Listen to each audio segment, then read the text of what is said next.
Mao Zedong. Mao Zedong led the People's Republic of China from 1949 until his death in 1976. He authored poetry, much of which remains part of Chinese literature curricula. Mao's leadership period saw the reunification of China's territories and the development of national infrastructure. Following his rule, China was not invaded by any foreign power. Joseph Stalin. Joseph Stalin, before entering politics, published several poems in Georgian literary journals. His early works were included in anthologies and are still archived in state collections. Although he later banned many forms of artistic expression, these early poems have been studied in Georgian literature. Adolf Hitler. Adolf Hitler's government initiated one of the earliest public campaigns against smoking. The regime funded research linking tobacco use to cancer and heart disease. These findings led to smoking bans in public transport, workplaces, and public buildings. While ideologically driven, these campaigns are referenced in public health history. Ivan IV the Terrible. Ivan IV ruled as the first Tsar of Russia. Despite episodes of political repression, he established the Moscow Print Yard, Russia's first printing press, and opened trade routes with England and Persia. He also funded the construction of churches and supported painters and architects during his reign.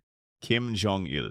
The Korean media and official publications credit Kim Jong-il with composing operas such as Sea of Blood, which were later performed domestically and in parts of China. He also reportedly authored The Art of Opera, which outlines North Korea's approach to musical drama. These claims are widely cited within North Korean cultural doctrine, though not independently verified. Genghis Khan. Genghis Khan enforced a policy of religious tolerance across the Mongol Empire. Historical sources indicate that Muslims, Christians, Buddhists, and others were allowed to practice freely. Clergy were exempted from taxation, and religious institutions were protected during conquests.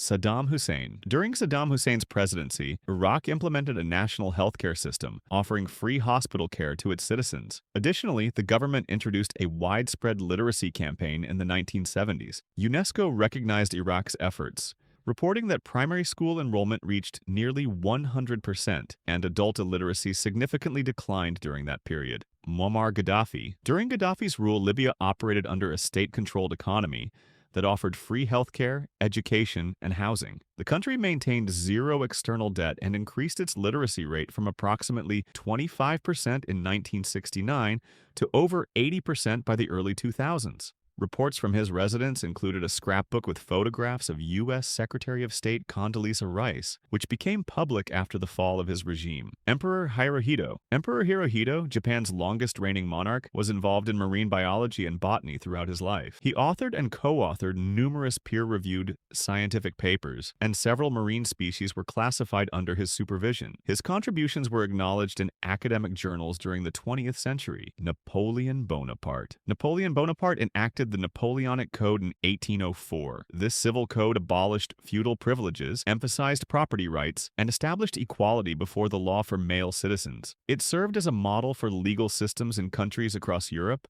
Latin America, and parts of the Middle East and Asia. The code is still reflected in French civil law today. Jim Jones. Jim Jones, founder of the People's Temple, led over 900 followers in a mass suicide in 1978. Before this event, he was publicly active in civil rights, promoted racial integration, and served as director of the Indianapolis Human Rights Commission in the 1960s. He also opposed nuclear proliferation and conducted welfare programs through his church. Ted Bundy. Ted Bundy, prior to his arrest, volunteered at a suicide prevention hotline in Seattle during the early 1970s. According to coworkers, he often engaged in extended calls aimed at preventing self-harm. His ability to communicate empathetically was noted in interviews conducted after his conviction.